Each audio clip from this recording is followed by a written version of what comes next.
Oh, hey, we're live. Look at that. Whoa, okay.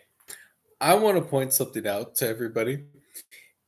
It told me it was live just now. And now it says live for 5 to 10 seconds. That's rude. So now it just looks like I've been staring at you guys for seconds awkwardly. I just got a notification you're live. Well, that's good. Yeah. We got a thumbs up for being weird. Hey, it's Skydog. Can't say I'm late this time, I think. Probably could anyway.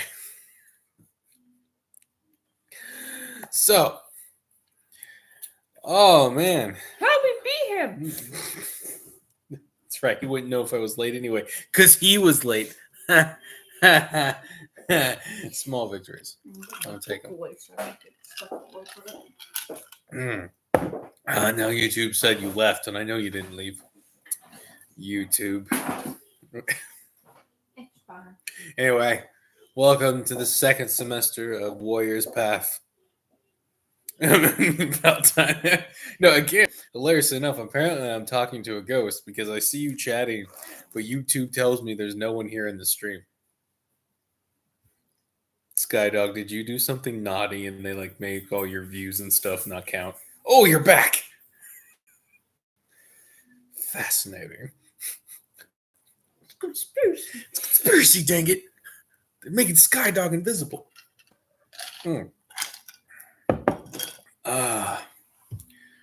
Well, Teaspoon. was it cold? Why did you wait so long? Because their daughter won't fall asleep in my arms. It's the microwave.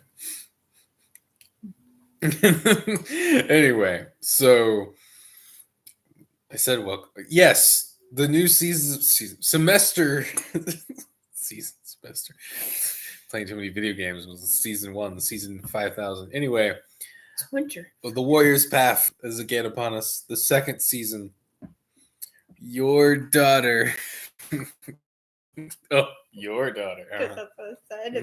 Hilarious thing is, we won't show her because obvious things on YouTube, but she's essentially a mini version of her.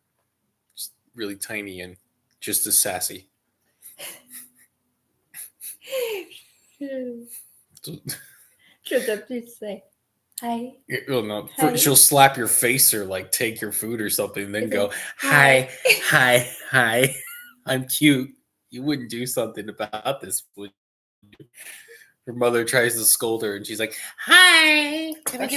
Or she'll try and make the elephant noise. It's true. Sassy Pratt 2000. Indeed. She's discovered being cute and saying hi repeatedly is apparently a get out of jail free card. Get out of spanking free card, as it were. Turd. No. Spankings really don't work on our kids because they're tough, man. They're tougher than I'm willing to be, if that makes any sense. Softy. Softy? Any harder and I would be breaking drywall. I'm going to do that. I'm not talking about your son already does that. I swear, the one when he just laughs at me, but I'm like, no, you were in trouble, boy. You know what they do now? What? High five. I'm high fiving. High five my face. Smack. Okay, I admit I taught them that, but we're going to like more timeout focus just because they're so physically tough after rolling around and slapping each other. Having them sit down and stare at the walls more effective than anything at this point. Yeah. It's ridiculous. I think it's got to be a slob thing. We just know when. Notice I just did right the moment. I blame her moment, and she just accepts it. That's true. Though the head banging, that's definitely me. That's the Dutch chief. I don't know why. When I was a kid, too, don't understand it. Yeah.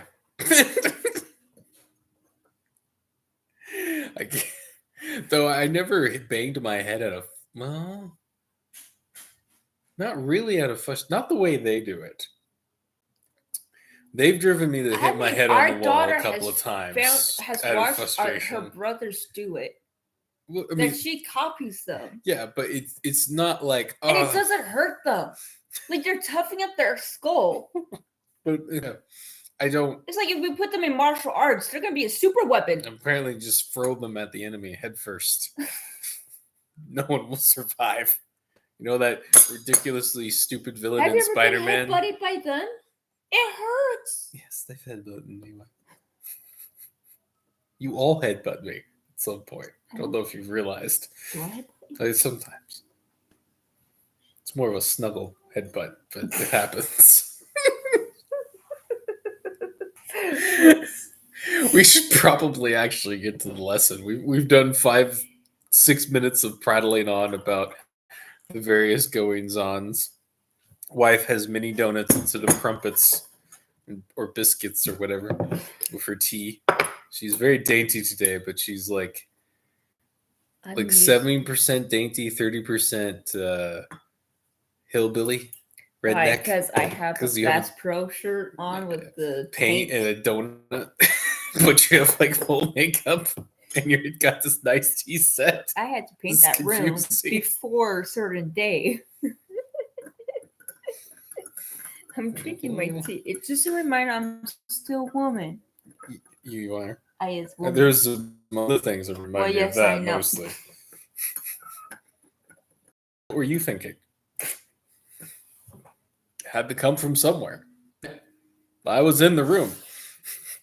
No shit, you were. Yeah, I saw them pull them out. Anyway, maybe I should go to sharing my screen. You know, that kind of sounded wrong. I was in a different room in my head. Before the surgery.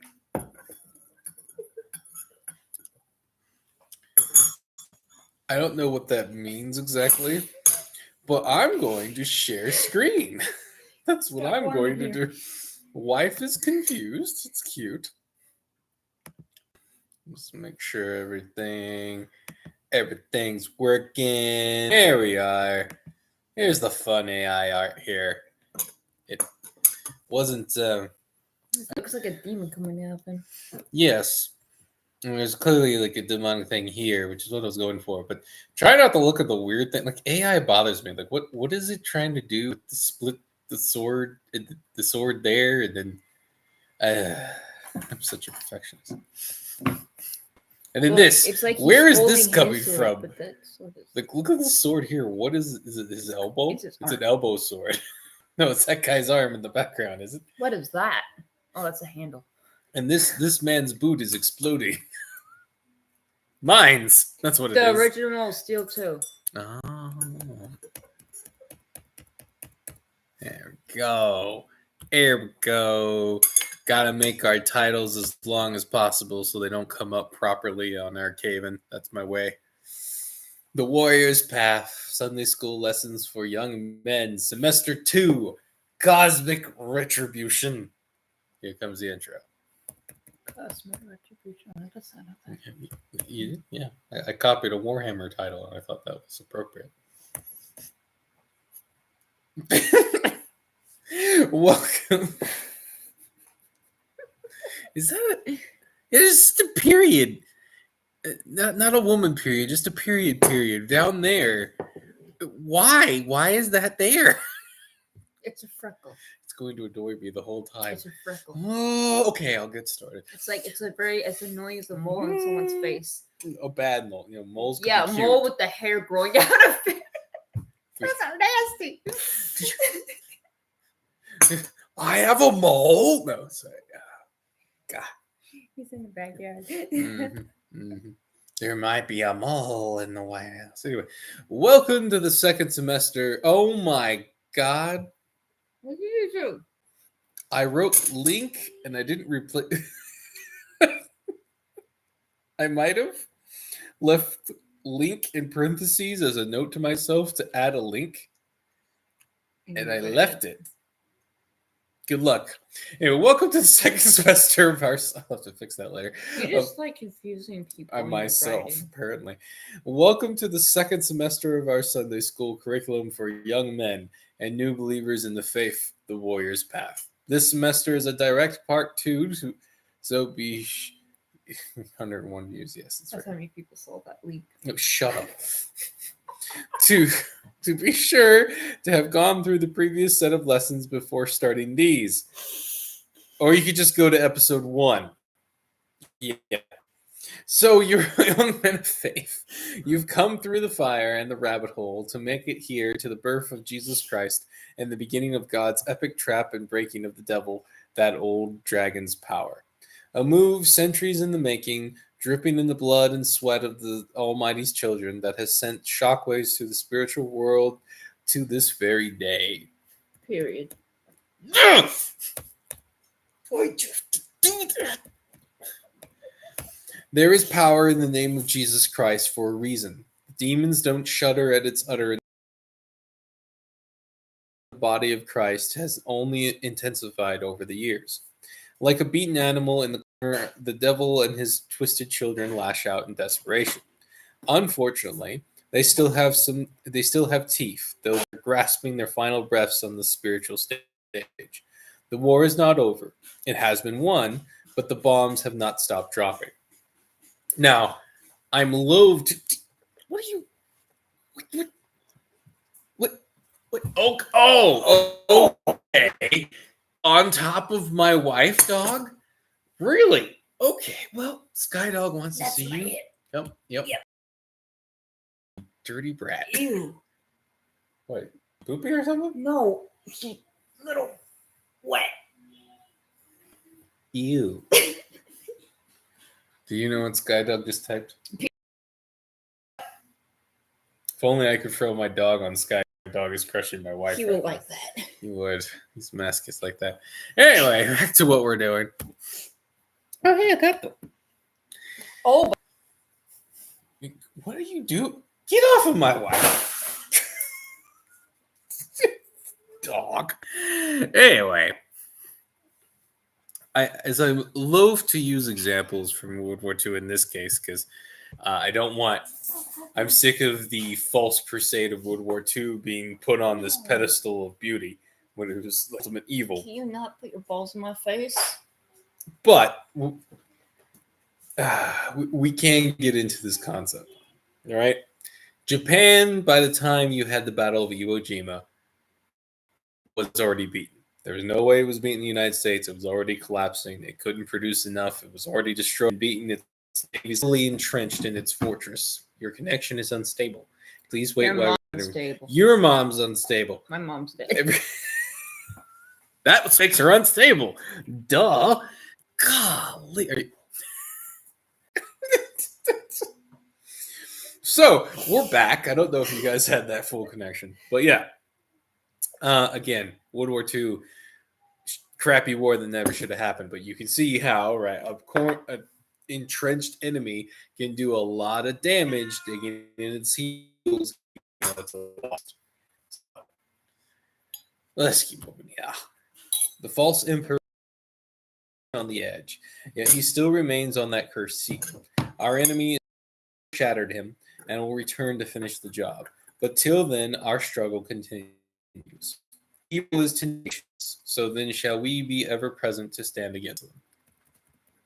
So then we I should have probably said, so then we shall be. God. Satan and his minions are like, they still dream of winning, of turning the ship around, of pulling victory from the jaws of defeat. And they will. However, that doesn't mean our task is finished. There's no permanent retirement in the clouds like the boomer generations dream of. No party through the ages. We pass tests for our benefit, not for our benefit, but for the kingdom of heaven. One day our true purpose will be revealed. Until then, we fulfill God's commandments on earth. Now, it's interesting when you realize a lot of what the satanic freaks, it depends on the sect, it depends on the group, and the particular cultic mysticism you're dealing with. But most of a lot of, at least a number of the satanic, really hardcore, like Satan freaks, believe that they won on the cross. Like there was no resurrection. They beat Jesus Christ. Blah blah blah blah blah. Typical copium. His name terrifies us. Oh no, we truly won.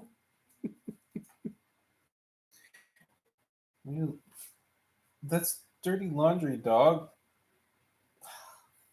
So many distractions. And I mean the dry. No. Anyway, going through this lesson really fast. Hopefully, I'll find more tangents on the way because I feel like it's going fly too fast. But I feel like the tangent. Hot. Interesting. But the other thing I could talk about in that paragraph, I've talked about ad nauseum in the first semester, but you're right. The whole churchian boomer nonsense, the way they view heaven is basically about them, and they get their big party in heaven forever. They get their big house, and blah, blah, blah. Never heard the. There's going to be a big worship service in heaven, I'm thinking. Anyway, we are like a team in the Super Bowl with a 12-point lead against an opponent with no chance of winning, but who has bribed the refs to look the other way as they break limbs and pull shanks out of their sleeves. The last quarter will be a bloodbath, yet we will be victorious as the Almighty God of Heaven's armies has had enough of this rebellion. Then the kingdom of heaven will be like 10 virgins who took their lamps and went to meet the bridegroom. 5 of them were foolish and 5 were wise. For when the foolish took their lamps, they took no oil with them.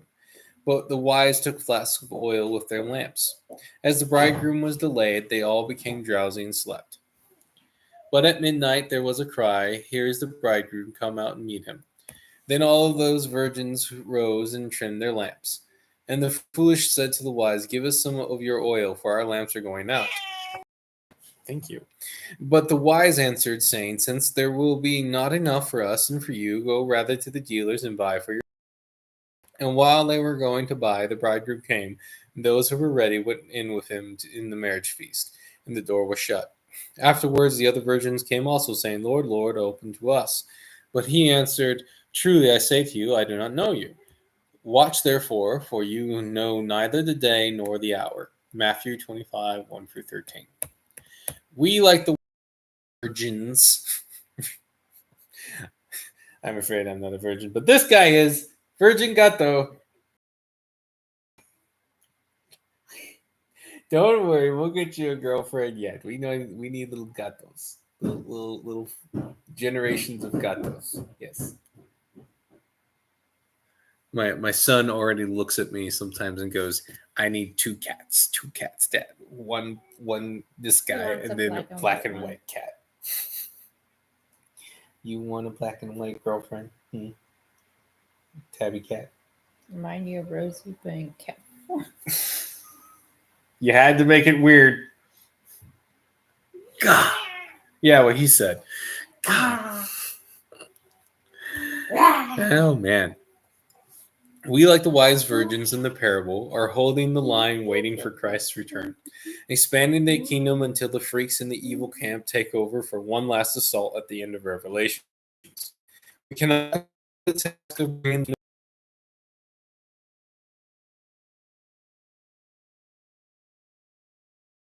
called to improve with the missionary work and that came after the resurrection of Christ. This semester we improve the world, though we cannot perfect it, as we wait on our Savior's return to enact his ultimate vengeance on the wicked. This kind of retribution we can hear whispers of as the spiritual world and the physical world shake at the subtle. Will you be ready for the day of the Lord? Best keep your vigil. Get wilder from here on out. Welcome to the war. Grab your Bible and a rifle because you're going to need both. And he said to them, when I sent you out with no money bag or knapsack or sandals, did you lack anything? They said, no. He said, but he said, Jesus Christ said to them, but now let the one who has a money bag take it, and likewise a knapsack. And let the one who has no sword sell his cloak and buy one. For I tell you that the scripture must be fulfilled, and he was numbered with the transgressors. For what is written about me has its fulfillment. And they said, look, Lord, here are 2 swords. And he said to them, it is enough. Luke 22:35-38. That's where we ended. Yep. I remember we read up about that verse. Mm-hmm. That part. Yep. We're going to talk about it now. And I definitely burned through that way too fast. We're only 20 minutes in. That's okay. So, well, it was just an introduction. Last intro, I brought it. I was a little. I brought in like World War I and some historical reference. It's true. You got me. Okay, we're back. Are we back? Can you see us, Skydog? Everybody else?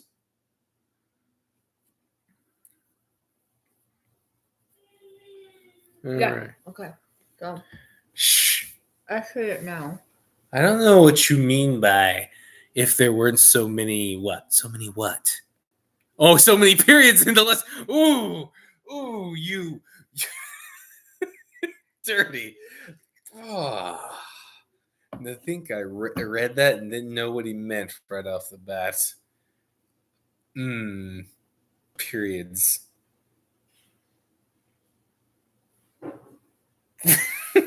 I was about to say you have too many periods, wife. I don't know. I am innocent. Yes. So innocent. Think of being about I have never once a month now. I've never heard anyone say moi innocent, and I've actually been innocent before. I would like to point out. Always guilty every time. Dirty. Anyway, I'm going to avoid sharing. I'm going to avoid sharing that, okay? It's Luke chapter 22, 35-38. I'm going to avoid sharing anything because apparently my internet can't take basic functions. That and it's cold. It's cold. He doesn't like working in the cold either. But basically, I'll read it again, even though you guys can't see it. Wait, I don't know. Am I just repeating myself? Where did you guys? No, it probably started. I'll just restart. So, and he said to them, when I sent you out with no money bag or knapsack or sandals, did you lack anything? This is Jesus talking. They said nothing. He said to them, but now let the one who has a money bag take it, and likewise a knapsack. And let the one who has no sword sell his cloak and buy one. For I tell you that this scripture must be fulfilled in me. And he was numbered with the transgressors. For what is written about me has its fulfillment. And they said, look, Lord, there are 2 swords. Here are 2 swords. And he said to them, it is enough. Luke 22:35-38. Now, interesting to point out, right? One of these swords is the one that's used to cut off the one dude's ear in the garden. But Jesus never reprimanded them for having the swords and told them they needed to have them. And you could tell that he wanted them to have some swords then, and that they should be thinking about that in the future. It's interesting to see the shift that Jesus is laying out. Like, hey, first you were acting like just pure saints and whatnot, going out there, and God just provided for everything, and no demons could touch you, and everything peachy, and everyone heard on the cross. Now things are going to get more desperate. With Christ in heaven, not as much power on earth, whatever it is, or why it is, you're going to be more vulnerable in this last section. You need to prepare. You need to bring your money bag, right? You need to prepare funds before you go out. Your knapsack, you need to prepare your supplies before you go out into these trips and doing things. And lastly, you need to be ready to defend yourself physically. Why else would they need swords? It's so important. He says you better sell your cloak and go buy a sword. The classic hilarious line: "He who doesn't have a sword sells Xbox and buy a gun." Or whatever. He who doesn't have a rifle sells Xbox and buy one. Classic. I love the modern translation of that. And it's funny how reading it in context, like so many things, especially when you're reading churchy and stuff, when you read it in context, often says the complete opposite of what they think it says, or Clement says, or is a reference to something else that they don't understand that changes the whole meaning, or just they're completely reading it wrong and there's translation issues. Oh, awesome. In this case, when you read it in context, it actually highlights the point even harder. Right? Like he's pointing out, before I sent you out without any money or anything, and God just provided everything. Now, not only do you need money, you need to prepare and you need to be ready to defend yourselves from physical attack. That is so That's against AG. If you Yeah. think about it. We're, We weren't our able to sons have, of God, yeah. we weren't able to have a gun. No. You're a missionary. Yeah. And to be fair, right, God still calls people to be martyrs, right? Stephen, the first martyr, was well after this. Sometimes he still calls people to go out with nothing. Like right now, in our move, we're having to depend on so much. Like he's providing, there's still some things like housing is still kind of up in the air on this job and whatnot. But we could still use some prayer on that. However, We're still moving. yeah, we're trusting on him. He's called us to that. You get the point? And so that also means he's called the Christians to be able to defend themselves. Sometimes they're supposed to go in, do that first part, go in to spread, to share with as many as possible, giving people the chance to convert. And then when they reject, well, what's the next step after that? Aztecs, Spaniards, if you catch my meaning. And again, we know in Revelations that eventually the Christians are going to get to a point where we don't own any of the nations. We don't have any defense. But Yeah, just look at California. But that's not this day. And we should be trying to, in our best, as I think the modern environment has shown, Christianity is spread the best through a Christendom kind of situation, through nations that are overwhelmingly Christian, that are Christian in nature, spreading that concept. Sometimes just straight up missionaries, sometimes defense by the sword, but even offense by the sword. I, to this day, think that most of the native tribes were purged by God because of all of their sins and crimes and crap.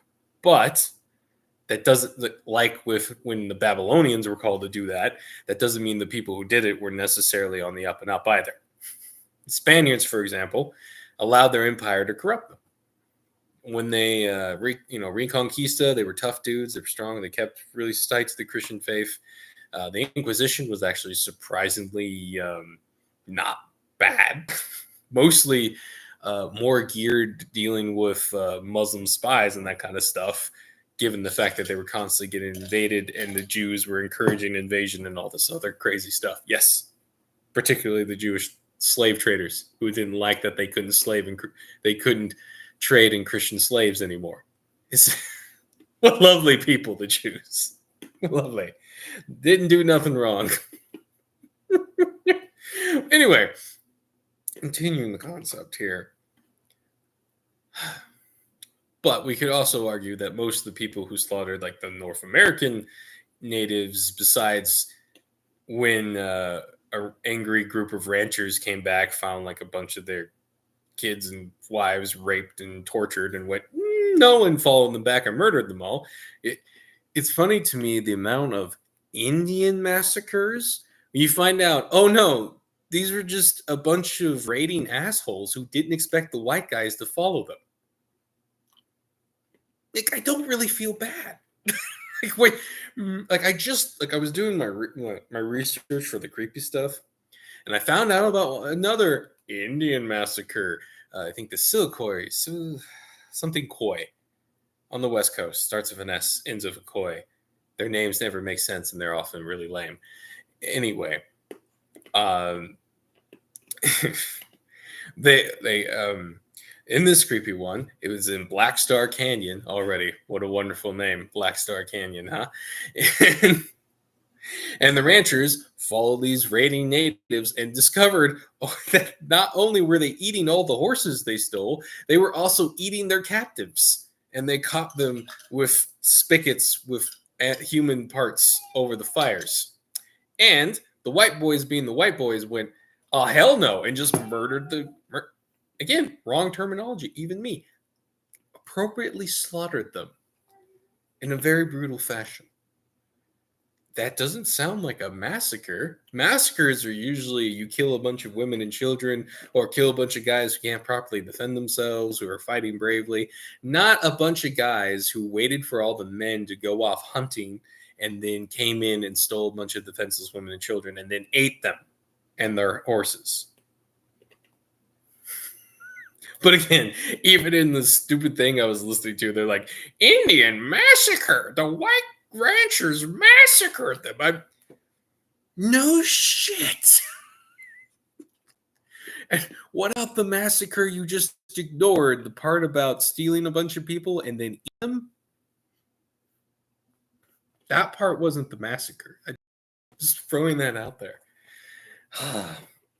It amazes me how when you keep saying that part, but I don't know if you know. it's when you start researching creepy stories and stuff, legends and whatnot, it always seems to come back to the when you're trying to like get ancient legends and whatnot and like the oldest part of the land and see if there's mentionings of certain cryptids and monsters, you always run into this crap, this same crap. I don't care if it's the East Coast, the West Coast, the Mid Coast, Canada. Frick, don't get me started on the Blackfoot, man.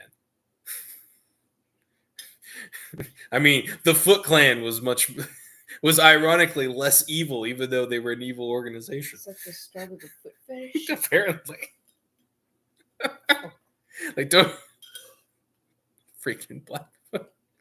And somehow, despite all their massacres and nasty crap they did and sacrifices, oh man, like the way the Blackfoots, famously, their warriors would get would get power is they would go to a desolate place, and remember what desolate places mean. We've gone all over it, right? The places where demons are, where spirits and dark spirits and things attaching themselves to the ancient chaotic evil of the creation of the earth, right? That we're supposed to tame, right? Tapping into that and Watcher's powers. And if they sacrifice somebody close to them, i.e. a wife or a daughter or something, then they will be given power by whatever spirit they've been communing with. Lovely people. This, of course, has a translation to skinwalkers as well, with the Navajo and the people before the Navajo and various other tribes. People think that the skinwalker is strictly Navajo. No, it's a general loose term for a type of witch tied into native cultures and whatever Especially powers. near Yuma, Arizona. I looked it up. No, all tribes had their versions. I know, but it's like so weird. The point is, witchcraft, not good. And establishing, right? That doesn't mean, except for those types of rancher dudes who are just ranching. And keep in mind, this isn't their territory, like Black Star Canyon, that whole thing. They were just a field away from their territory, raiding your territory. Like the natives, they didn't stay in there because their ranch has a better name than. Right, but the annoying people who are always pushing this narrative will be like, well, if they didn't put their ranches in their land, maybe they wouldn't get raped and pillaged. And my thinking is, 90% of the time they weren't raiding their own land. That's counterproductive, you moron. You raid other people's land. It would be a raid if it was their own land. You stealing off of your own land, bro? No. That's called sabotage. It's stupid. It's stupid. It's like, but it's all their land. No. Which tribe are we talking about here? Are you saying that the Iroquois own the Arizona? I'm pretty sure they don't. Is it the Apache? And I'm pretty sure the Comanche would kind of get a little annoyed at the Apache owning everything. Blackfoots wouldn't agree. Which own everything, bitch? And why does one tribe get to raid all the way over here? And if this is such a problem, why is it so bad when the white man does the same? If it's all right that the red man does it, then I assume it's okay for the white man to go raid. No, it's not. It's just bad for white man. The answer is white the man. Yellow man comes into California. And yellow man does whatever the hell he wants and just laughs. Like, ancient Chinese secret. I mean, in some ways, I could respect that. Like, everyone's like, hey, Japan, you like literally murdered and raped all these women for no good reason. What are you doing? What's your excuse? We didn't do that. You did. No, didn't do it. But no, didn't do it. I mean, and then the Chinese are just like, yes, we did do it, and we don't care. Go away. Mongols are like, we did it, and you deserved it. That's a Mongol. Like, the Mongol was famously, Genghis Khan said something along the lines to a prisoner. You're trying to tell a Slavic about Genghis Khan? Yeah, I will tell you about Genghis Khan. Shut up. That's cute. Yes. Specifically to, I think, some priest or something is famously quoted of saying, well, you must have done something to piss your god off, and that's why we're here. So their answer was, oh, you pissed off the gods, so we're here to burn you now. Ironic, since it was kind of flipped. Is that where the witch burning started?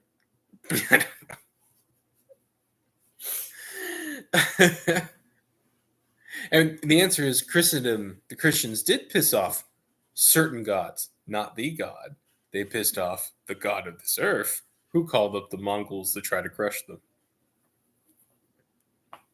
And we can stop the It's true. They didn't make it. So, this is going to be a fun semester. I'm not going to lie. The second one, we'll be going through Christ's life. Then we'll be going into, after Easter and all that, we'll go into the starting of the first church, its structure. It doesn't look Catholic, it doesn't look churchy, and it doesn't look Coptic. It's one of these awkward truths that the Bible clearly, like, Paul lays out what the structure of the early church actually was, and none of them look like that. Not a single one. Not the Protestant churches, not the Catholics, not the Coptics. The Coptics get a little closer than you expect. But none of them actually pull it off. And it's pretty simple. The leadership structure is supposed to be centered on like it's Anthony says, you know what would make it more fun? More periods. He's just, is this because you didn't have daughters and they didn't have periods? Is that it? The period line. Great. Does this mean the first time someone makes a... My daughter's going to have periods. Yes, I know. That. I'm just going to throw the dog at both of you. Stop. Here's one that understands your pain. Dog. I'll put chocolate on her collar. Right, yes. Wonderful. And yeah, pretty much. Watch. As we always joke about merch, watch what people make, like their art, and it'll be just a period. Just to annoy me on a shirt or on a hat. God. A quotation mark. Maybe a period in between two quotation marks. Is marks. That what the Indians were? I knew I didn't like them for a reason. Dang it, Pajit. Now you wonder if it's pink. But yes, we will also be getting into that. It's funny, it's pretty simple. It's right there in the Bible too. Paul just makes pretty, if you look at other verses too that hint at it, each church in each city was its own contained unit without being controlled by a higher unit above it. and then they would choose to help out other churches if they chose to. You didn't have this situation where you sent a portion of your money to another bigger organization in a far off city somewhere. All of the money that was given to God stayed with the church and was given to the community at large. To help that community. It was never meant to be sent on so that a fag can sit in satin clothes on a golden throne and make a bunch of golden snake statues behind him. Yes, I am referencing the Pope currently. Irritation. But again, Protestant-wise, we don't get away from that either, do we? Every denomination does this as well. Assemblies of God, Baptists. I really think Look at, and even our independent churches in Protestantism generally are connected with either the Baptists or Assemblies of God or whatever group. It's funny how many independent churches are actually connected to larger organizations. Almost always. Their own smaller organization, but still organization. Like we remember. Yeah, it was connected to the. Do you remember? I remember. It was non-denominational, but for some reason, all of this one denomination's leaders go to the church every now and then. Well, the head leader, like the guy right now who's in charge, his daughter went to that church that was supposedly independent. Yep. You can tell. Just look at the plaques on their cars. Well, when we were there, one of the leaders of the AG cars, and you see the plaques on the car. Yeah. The point is, they actually have stronger ties to these organizations than you think. I really think they're plants. Plants. But church plants. That's a different meaning now. Something to point out to the Coptic bros out there. Periodically, your patriarch will come out and say, well, you should join with the Catholic Church. Periodically. Yes. And all this other stuff. Join with faggotry and whatnot. You guys have a leadership problem too. They just don't have the balls to try to force you to do it. You should be careful about that. And again, one big thing, and we'll get into a whole lesson on it. The leadership in the church was never meant to be celibate. Never once. None, except for Paul, all of the disciples had wives and had children. I could be wrong about a couple of those. Right. Paul was the exception. Okay. Now, if 1 out of freaking 13 is the number we should expect for leadership that should be celibate, I think we have a bit of a problem here. And this goes both Coptic and Catholic, by the way. The Coptics have 2 forms of priests. They have the black-robed priests, which are the ones who have families, and they're required to have families. That's good. And they're the ones that are on the ground. They're the ones in charge of actual churches. And then they have the white-clothed priests, who are administrative bishops and type stuff, and they're celibate. Annoying. Again, I see no precedence for this in the Bible anywhere. Not in the ancient stuff, not like old Hebrew. The eunuchs were never meant to be leaders. Jeremiah was called to it, celibacy, or not being married at least. But there was a specific reason, and he was a prophet. He wasn't technically a leader. He was a prophet. This is a little different. Prophets are to tell you what God is dictating, not the actual leader. You'll notice that. And all the Levites, all the original priests, were required to have children, and their children were tied to the land. A priest had to have children if there were going to be more priests. And each temple, if you will, each smaller synagogue and all that, and the temple itself had a line of priests taking care of them. Like, if you had a synagogue in a small community in a ancient Hebrew thing, right? Your priest was from a long line of priests who were all attached to that synagogue, who were all taking care of that land or that one Levite town or all the rest. You see how that would be the equivalent of, say, your pastor is the son of the pastor of the previous one, of the son of the son of the son, almost like lords and kings. They were to preside over that one thing, and you needed a member of that family, of that priest, to keep it going, or at least a Levite involved. I like that method. I mean, think about how much more motivated pastors and stuff would be, pastors, priests, to make their parish, make their church, make their community a beautiful place, if their children and their children's children were all going to be pastors and priests and whatnot in that same region and area. They would have skin in the game. Doesn't always work, but it's a lot more likely to work than celibacy and being attached to an entity that, for their career to increase, they have to leave their parish, leave their pastoralship, and go to an administrative job or a higher bishopship or whatever the fuck it is within their denomination, the higher organization, right? Mm-hmm. On the other hand, if each church is a contained unit that will help other churches, right? If another church needs help and calls for help, they can all pray and send money and help out accordingly. You don't need a large administrative body over the entire damn thing. That's not necessary. Dog, why are you caught in the power cord? Get out of the power cord, you idiot. Oh, okay. No. You're an idiot. Dog. Excuse me a moment while I saved the computer from... Oh, what, now you walk away? Yeah. It's okay. We got enough battery. Plug it in later.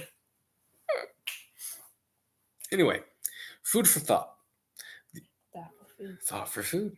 Oh, and all the elders, so the actual leaders of the church, if you were at a local church, you had to be married and your families had to be well structured, i.e., no divorce, no really rebellious kids. Like, think about the amount of pastors out there. Can you name me how many of them in the modern day would be still pastors if they had to not have any divorce or any obvious marital troubles or issues in the house, or their kids really rebellious? How many missionary kids would not be trannies right now? The point is, pastors' kids are famous for being rebellious little brats. And if the Bible under Paul was pretty clear, the sign of good leadership in the church is well-ordered family, maybe that's part of the problem. Like in our church, for example, not our church anymore, one of the ones that basically kicked us out. Which one? That kicked? Connect. Oh, okay. Ironic. Its name Connect kicks us out. But those bitching hens. Yes. We took a marriage class there, and the person teaching the marriage class, it was a couple were divorced. No. They were both divorced, separate couple, and then married each other. Both divorced. Instantly, anyone with half a brain checked out of that class, because why would you listen? We had a good excuse to leave because we were on a honeymoon. God, we should have just never gone. It was so dumb. Like, who has people who obviously failed at marriage teaching a marriage class? I'm flabbergasted. Hey, you failed at your exam for getting your concealed carry. Counseling, according to churchians, is a must, quote unquote, before you get married. I don't know. I'm going to finish my analogy because it's funny. Hey, you guy who failed your course for your concealed carry, want to train people on how to use firearms? They'll be like that major in your ROTC who used pliers to take out a just enlarged bullet or something. Remember? Yeah, if you guys keep in mind, this was back like 10 years ago when I was in college, so there's still good military, supposedly. I believe getting type 1, type 2, type 3 malfunctions. It's not that hard. I had to be fair, he was a major in teaching ROTC, so I guess he didn't really need to use guns. He has no excuse, though. Like, if you're gonna show people, young men, how to use it properly, you gotta know how to, If you don't know, a Type 3 malfunction is when the bullet gets caught far down into the barrel. So if you can imagine, here's my gun. The bullet's going up through the mechanism. It gets lodged inside the barrel past the firing pin, and it can't fire, and it gets caught in the mechanism. And the Type 2 is the one that's still in the chamber, but not, like... If you don't know what you're doing, that Type 3 is a bitch to deal with. And there's actually a very specific method you can use to getting it out. I have to go over it and remember. I have the paperwork. Yeah, we gotta go. It's in that binder right there. We need to practice that. If I've already forgotten how to do it, it's like a bump that you pull. Yeah, because you have to like strip out the thing. Yeah, we had to do it last time we went shooting. Yeah, it was. You have to. It's like you bump up. You have to strip the. But you don't strip the pliers as well. To strip the magazine and then shift it like 3 times because you got to recycle though. And my after shooting and getting the bullet lodged, right? It was a crappy little 22 that they were having us fire with.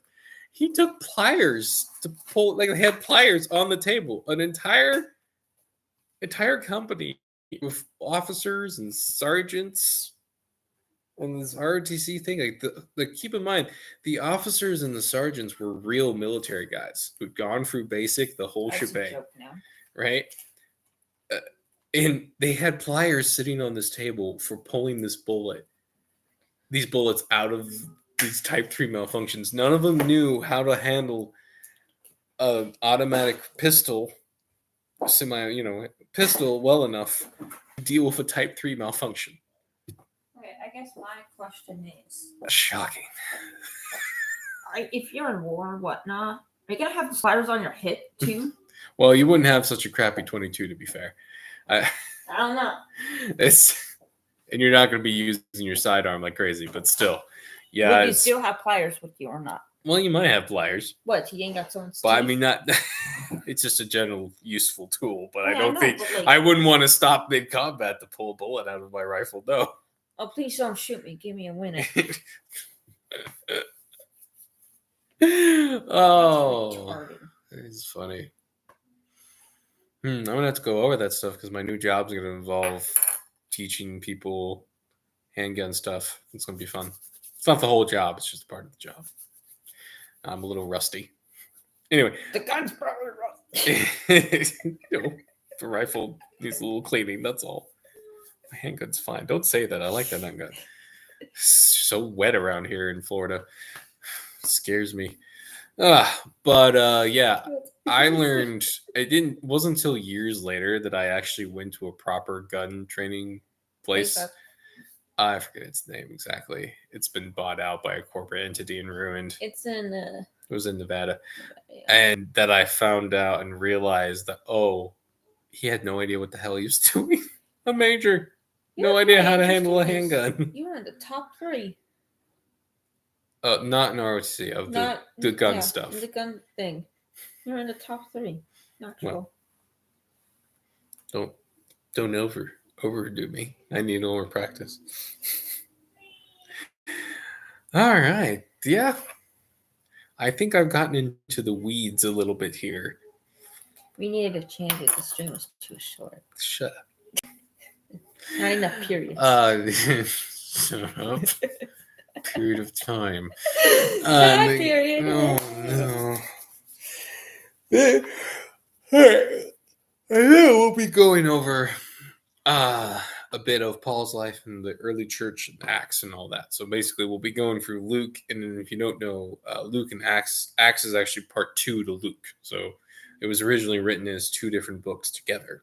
Like Luke wrote the first book as an account, and then the second book as an account of what happened afterwards. So I always like reading through Luke and then right into Acts. It's always a good move. Now, knowing the differences between the Gospels helps a lot. Luke being a physician, for example, especially deals with the death of Judas, you'll see kind of funny. he goes through like the gore and the details about how the entrails fell out and all this. But then, other guys like Matthew, when he described it, he's talking about the money a lot more because he was a tax collector and he was wondering like where all the shillings and all the money and the stuff went about. And there's this whole fun thing. We'll get into this too because it's actually pretty important. It's a simple but complicated explanation, which sounds counterintuitive, but there's surprisingly a lot of things that are simple yet complicated. Basically, a number of the Gospels with the death of Judas seem like they're contradicting themselves, but what actually is going on is some cultural differences that you need to understand of the day that explain the whole thing really easily. I'm just tired and we're not to that episode yet, and I need to review my notes to make sure I get it right. But it's along the lines of like, and here it says he paid for a field and died for it, and here it says they bought a field and blah, blah, blah. And funny enough, certain Muslim apologists like to say, oh, look, the Gospels are totally inaccurate. And anyone with half a knowledge about Islam and how the Quran came about laughs hysterically.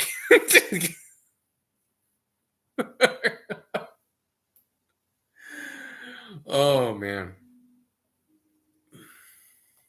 If you don't know, it's because the Quran is the very little of it was actually the sayings of Muhammad. There's no other way to put it. It was remade and made by certain caliphates and whatnot, and famously, especially like I didn't know this till I was listening to certain Muslims about it. Muhammad was apparently illiterate. Yeah, he was busy, being a pedo. No, it's just like, well, you guys aren't really doing a good job saying your key prophet was illiterate.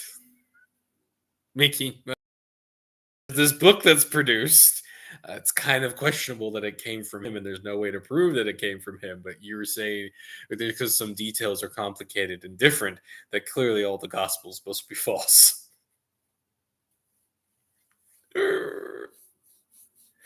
How annoying.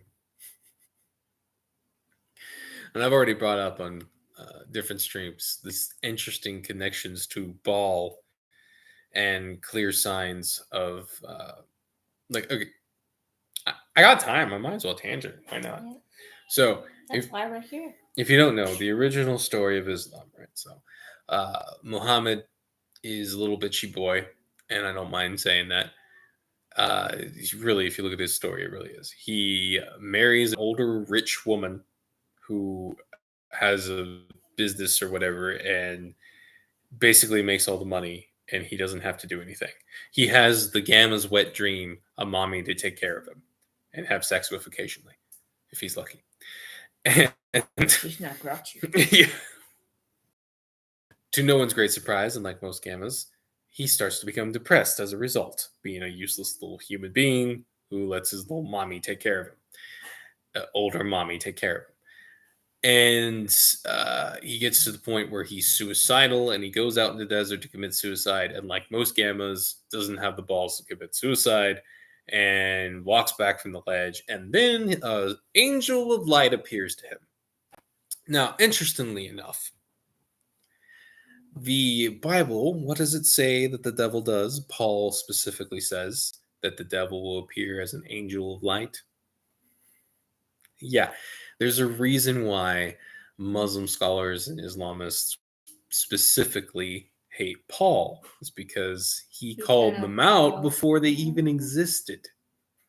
He is also the bridge between the Old and the New Testament. He basically translates a lot of the concepts from the prophecies and applies them to Jesus. Pretty well done. He's not a perfect individual by any means, but he's pretty important. Without his works, most of the New Testament falls apart. The only thing is, like, when you read the books that he wrote, mm-hmm. He will say if he's saying something. Or yeah, he does make the difference between. He does. A lot of Christians. Yeah, there's that. There's that. But this is why they attack him, because they don't want to be called out. So the angel of light, who's clearly a totally bright angel of light, comes to him and says, "Hey, you chicken. Here, I am going to give you some mercies and tell you that all these people got it wrong, and here's the real way it all happened, and you're illiterate, so you're not a really good option for this." But basically, spread my message. And Muhammad goes, sure, and he starts a cult. Now, the problem is he is in Mecca. And Mecca has a religion already, a pagan religion, that worships a rock that fell from heaven, a big black rock. And they do weird rituals where they circle it. Does that sound familiar? Oh, it should, because Islam does that today. They circle a big black rock on the inside of that box in Mecca. The pilgrimage to Mecca. Now, if you guys have been paying attention, you should know that fallen watchers, falling rocks from heaven, starting religions, you should make that connection instantly. That, in fact, anything like stars falling from heaven, Lucifer, the fallen star, right? An angel of light next to the weird black rock thing in the religion. Christ got it wrong, right? The Christians got it wrong. The Jews got it wrong. Here's the third changing, the third testament, if you will. And we're going to correct all these wrongs. And then the pagans kick Muhammad out. And he goes off and he preaches peace for a while in the desert until he feels like he has enough guys. And then he changes his tune and goes, okay, actually, peace isn't that good. Now we do war. That's why you also have this thing in the Quran where there's all these peaceful messages and then all these messages about killing everybody. They get rid of everybody, so you're just by yourself, peacefully by yourself. No, it's literally just not only is it because Muhammad was fucking illiterate and he never wrote anything down, meaning that the Quran technically is and all the hadiths technically are just the scribes of various caliphates, and these political ramblings, like the shifts are evident from whatever caliphate is wanting a political boon in the moment and a religious zeal. They changed it, they added hadiths, they did whatever the fuck they wanted to do and just said, oh, Muhammad said it and we wrote it down. Is a medieval peasant is some Bedouin tribesman going to argue with the caliphate about that? Is anyone going to point out that there's no way of knowing that centuries after Muhammad's dead that these things written down were actually from Muhammad? No. Everybody came to telephone. Yeah. And it's hilarious because I forget which caliphate wrote most of the Quran, eventually, but it was a significant portion of time after Muhammad's death. Conveniently. Yeah, things don't get forgotten in between time. Well, more accurately, he couldn't say, no, I didn't say that. That's important. Yeah. Right? You could say, well, but the Gospels were written after Jesus died. Yes, but there were a multitude of witnesses, and they were all written within the original witnesses' lifetimes. They were written by the original witnesses. They weren't written well afterwards by political entities that had desires. We're just going to push that aside. Oh, man. And so Muhammad then, going back to Muhammad, who now has enough guys, goes back and conquers Mecca and establishes to this day the pilgrimage where every Muslim has to go at least once in their lives and circle the rock. Yeah. He didn't destroy the pagan idol, the rock. He built a shrine around it and told all his followers they had to circle it in a similar ritual at least once in their lifetimes. It's almost like the Watcher entity that started that pagan cult out in the desert just renamed himself, changed his strategy, changed his guard, and then rebranded himself, going, just getting just enough truth of the mixturings of the Bible and whatnot to get a force that can fight a lot better and fight a little better and, be used in that regard. And, it's one of those things. That's funny.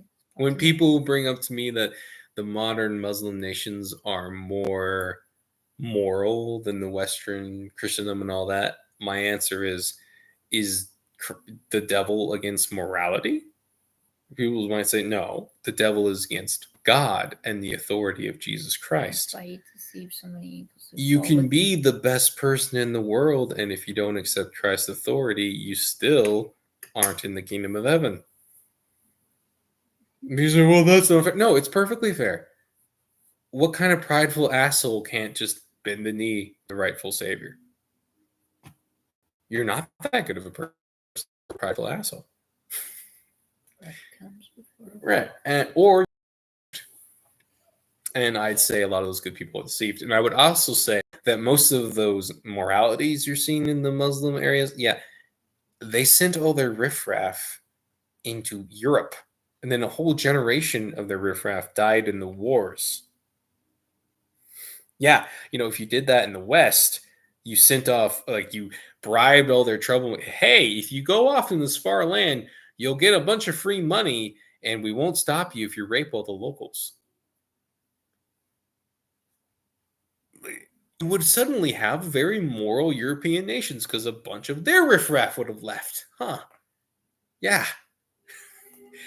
I think if you want to actually understand what the morality of Islam looks like, you should look at the Islamists inside Europe right now, which you would see a very different picture of the ones that were left behind.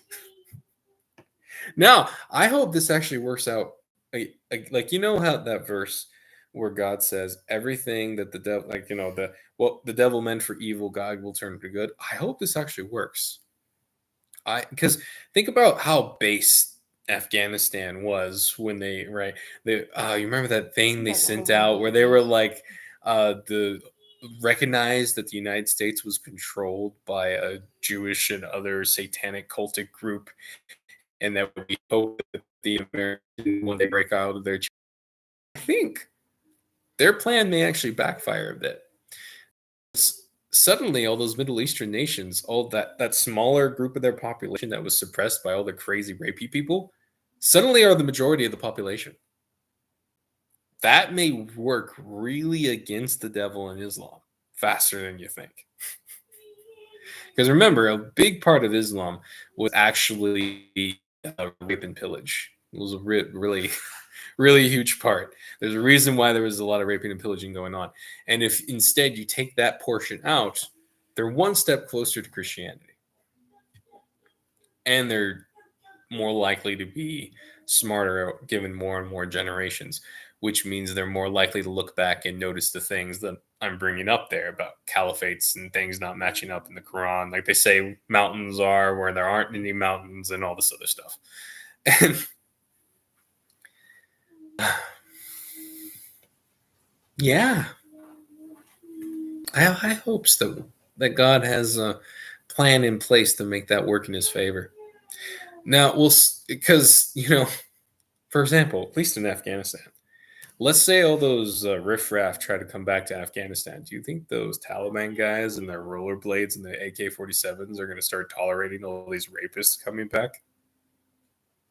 And we know that they're willing to do, those guys are going to be dead in the water. They're going to be pirates out in the sea because their homelands aren't going to want them, and the European nations are going to kick them all out. Which sounds actually like the Barbary states now that I talk about it. Algeria and all that crap. Guess we're bringing those boys back. Yay. You all right? You just have this look full of periods. You almost laughed. Dang it, I thought I could use that joke to my... Apparently, it can only be used on me when everybody laughs. Come on. See, he laughed. I drank a whole pot of Do you have to go to the bathroom? I might have to. Why don't you just go to the bathroom? Or do you want me to end the stream? No, I will go. I just. See, Skyhawk. You don't have to. I've been eating so much lately that I'm not used to my stomach expanding either. Say bye to Mama Grizzly. We'll see if we're still on here. I have a what? A tangent. Tangent. You guys want another tangent? Let's see. Yeah, and I don't know what we'll have time for exactly. I'm working through exactly what I want to go over in the semester. I know I want to push everything towards Easter and then do that brief dalliance into Acts. I don't know if we'll have time to do much in Revelations other than just reference parts of it. Because Revelations, though there are revelations to be had in Revelations, a lot of it also is purposely designed to not be understandable. Remember, we talked about how God changed the way he was doing things. Like in Genesis, right, he declares to everyone why he makes man and what man's purpose was, right? In front of everyone, he's like, well, let's make man in our own image. Man will then go out and multiply across the earth and bring everything into the kingdom of heaven. Because the earth was not perfect, only Garden of Eden was perfect, and mankind was designed to bring everything into the Garden of Eden. We were the cosmic colonial gardeners, as it were. Violent gardeners. Which, oh, hey, she's back. Well, and she's instantly happier, too. Like, you realize what? Period? No. I mean, given the situation. These pants left marks on my thighs. I think I've eaten some more food. Eaten. You've eaten, not eaten. Good. You're gaining weight, though. That's good. Good job. Good job. Finally gaining weight. People will never understand the small woman's struggle to gain weight. It's been the struggle ever since babies have been born. It's funny. It was easier for me to gain weight when I was pregnant. Well, that's not funny. That's pretty logical. Everyone gains weight when they're pregnant. But like it was easier because I never really gained weight before I was pregnant or after. This is true. Whatever. I think what my wife is trying to say is easy gains are easily lost.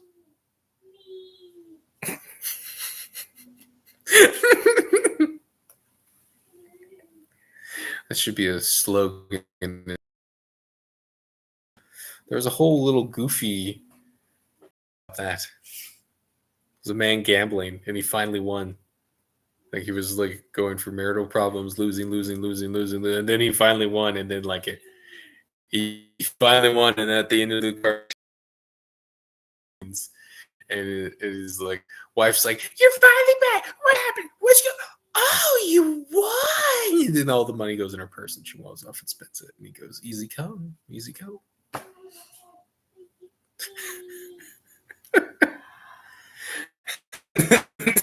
I mean, to be fair, he probably would have just gambled it away the next night. Let's be honest. True. So I guess, at least she had plans. Yeah, there we go. We know why she's married to him. She doesn't have much self-control either. You wonder why there's marriage problems. They're both goofy marital problems. Yes. Those cartoons were fun though. Like the whole world, there's just a bunch of goofies. And everyone just acts like normal people, but in cartoonish ways. There's no actual Goofy, but they all look like Goofy. Except for their wives, who actually look hot. It's confusing. Yeah, come to think of it, like the wife was like, they do that thing in cartoons. They cut off that, right? You know, the camera's like right here. And it's like an attractive, normal female. But Goofy's Goofy. How did you know she's attractive? You can see her face. I don't know how to tell you this. I know. There's a certain... Yeah. I know what your ass looks like. That's a lot of distance between my face and my... I mean, it's about a few feet, so I mean, the point is, you know what the cartoon is influencing. Ironically, though, they made that joke in another one too, where like they were only showing like this pretty body, and then the face was completely ugly in another one of those goofy cartoons. That was funny. Was it the reward was you get to get a date with the chick, and her body was really hot, and then the main character wins it, it turns around, and it's a butt chick face. See what you're doing? Mr. Bean's face. Oh god, no, thank you. It doesn't look that ugly on him. It's only when he's making derp faces that he looks really ugly. Oh gosh, so whenever an ugly woman makes a derp face, it's Mr. Bean. What? What a tranny crap is this? No, thank you. It's a tranny demon, Mr. Bean style. The bean tran beans. Bean demon. Don't take the tran beans. Oh, God. They create a beanstalk right up to the tranny giants in the sky. Woo!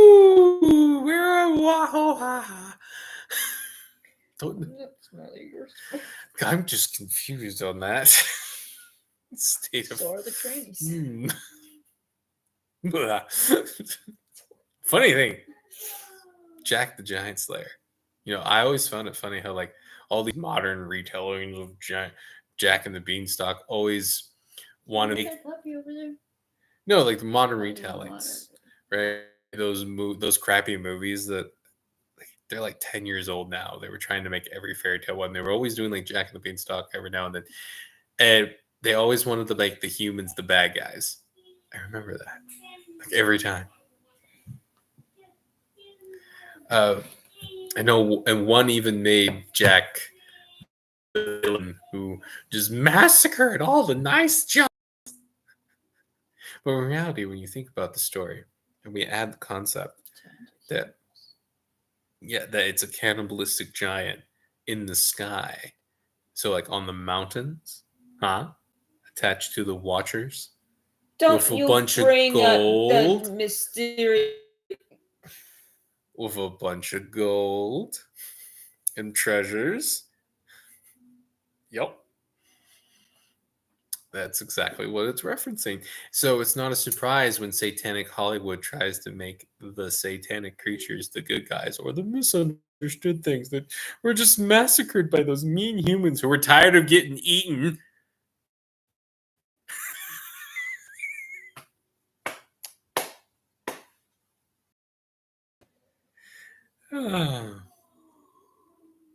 You know, I need to do an episode on this sometime, probably on creepy stuff, but I strongly suspect that part of the reason why our satanic elites despise guns so much is a spiritual thing, because it gives us an edge against their physical manifestations of evil.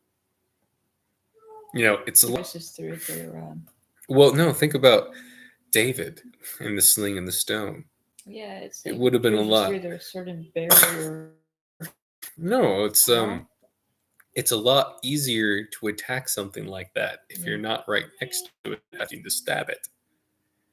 Now, a lot of these things in these stories are bullet resistant. Like they'll say, "Oh, they're bulletproof." No, they're bullet resistant. Just like the windows in your car. They're not bullet resistant at all. Well, no, they're not. But I'm saying an armored vehicle's glass is bullet resistant. There you go. That's what you. Everything has its grade of resistance. But let me tell you, you get a big enough caliber up against something that has thick skin, it's going to feel it. Ever shot an alligator? Alligators aren't bullet resistant. They wish they were. Hippos, rhinos. Armadillos. No, not in their shells.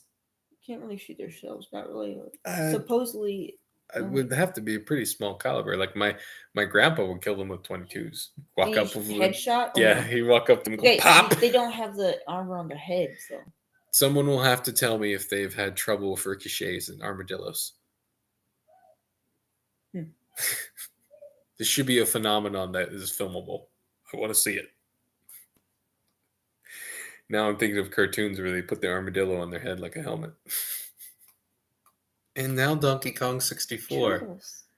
Turtle shells. Turtle shells. I don't. Turtle shells are definitely not bulletproof. No, they're not. No, you see, hit the car with you. Mario's very annoyed. Mario Kart, wee!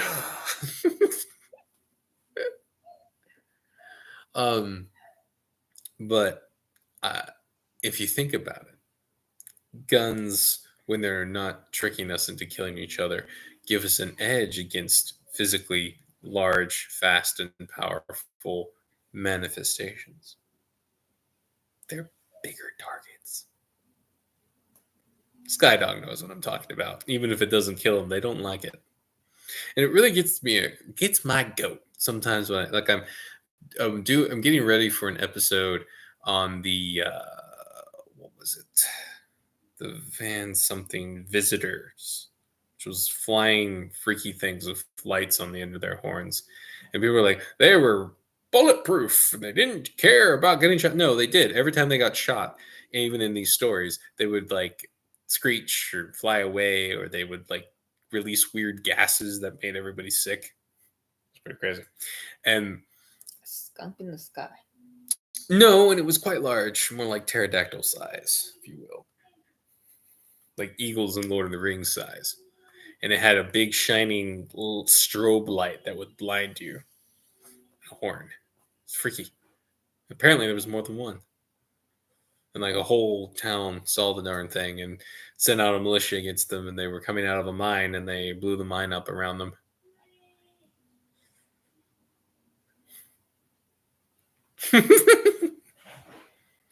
And of course you're going to have people who are just like, oh, it's all false, damn it.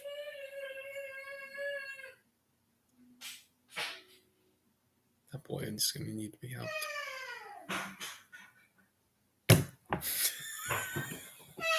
I'm probably going to get off soon anyway. Well, you hear that clinkety clank, clank, clank? That's an angry mama coming out.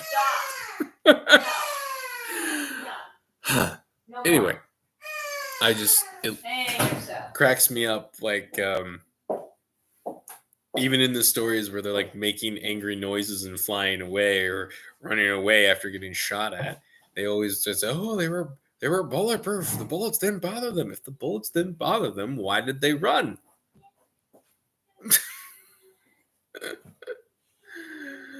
Oh man, and I'm not suggesting that a ghost can be shot. I'm suggesting when something makes a physical manifestation into the physical world, the more physical it is, the less it's ruled by spiritual laws, I would argue. For example, demons can't by the name of Jesus Christ, but someone astral projecting is still a human. Humans can, even if they're evil, though they don't like it, handle the name of Jesus Christ, though they might not like it. Right? So if something takes on more of a physical form, then they've taken on a physical form. It's something that can be damaged. Doesn't mean you can kill the thing inside of it. Well, not that we can kill the soul inside anybody, but you get the point.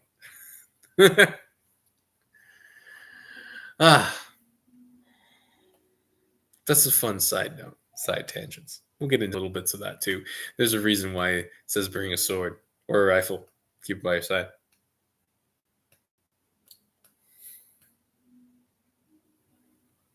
Also, don't trust midgets. No, don't trust little people either. The gnomish type things. They're pretty freaky. They're around the Grand Canyon. Allegedly. Allegedly, they're whispering gnomes. Whispering gnomes. That's what they're called. I know what they're called. I just thought it was funny imagining a little midget whispering. You still won't be able to. There's a good height difference. This is why short people have the big face and lung capacity. So people, taller people. She just tried to explain why she yells too much. Hi. Anyway. I don't want to have to yell. Anyway, hope you guys are excited for the coming semester. I need to write more of it, but we're getting going. I have to get ready for our move, of course. Our move is in Be praying for that because we'll be moving like on the 30th or the 29th. That's 2 weeks from now. We'll be moving all the way to Arizona. So there might be a slight interruption that week on regular services. Yeah. But what day February is the 3rd. So that's 3 weeks from now. We're moving. Yeah, so the 14th. We may leave the 30th. There's a good chance that we won't be getting the gaming stream up on the 31st and stuff like that. But we'll make it all work out. Like if I have to, I'll do more lessons into the summer. Because my plan right now is to do the second semester and then do a concentrated look at a specific book in the Bible, if you guys remember, for like a little summer course, like a month and a half long or just a month long. Okay.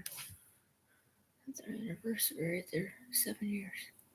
Our 7th year anniversary. We'll be made west, like I said. We'll finally get rid of this after horrible 7 6 years. This is what I'm thinking. The year of Jubilee, I tell you. It's true. We finally got away from the devil's number, the 6. And boy, it's been a bit of a devil's year for us. I'm not going to lie. It's been pretty crazy. I thought last year was bad. It's been pretty nuts. But you guys have helped us through all of it. And I hope you enjoyed going through all this stuff with us. Not the bad stuff. You know what I mean. The semester and the other episodes and the gaming stream and whatnot. I haven't done a Star Citizen stream in a while, but I haven't been able to play Star Citizen yet. 4.0 looks so good. And I can't get the thing to download properly without giving me a horrible 305 error, 3005 error. And then all these people annoyingly, all the negative Nancys are just driving me crazy. There's so much cool content in the 4.0, and they're all just whine, complain,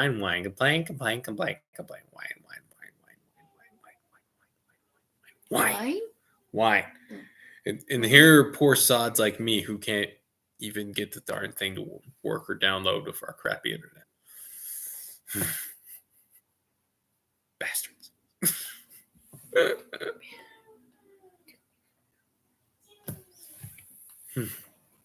Anyway, hope you all enjoyed the stream.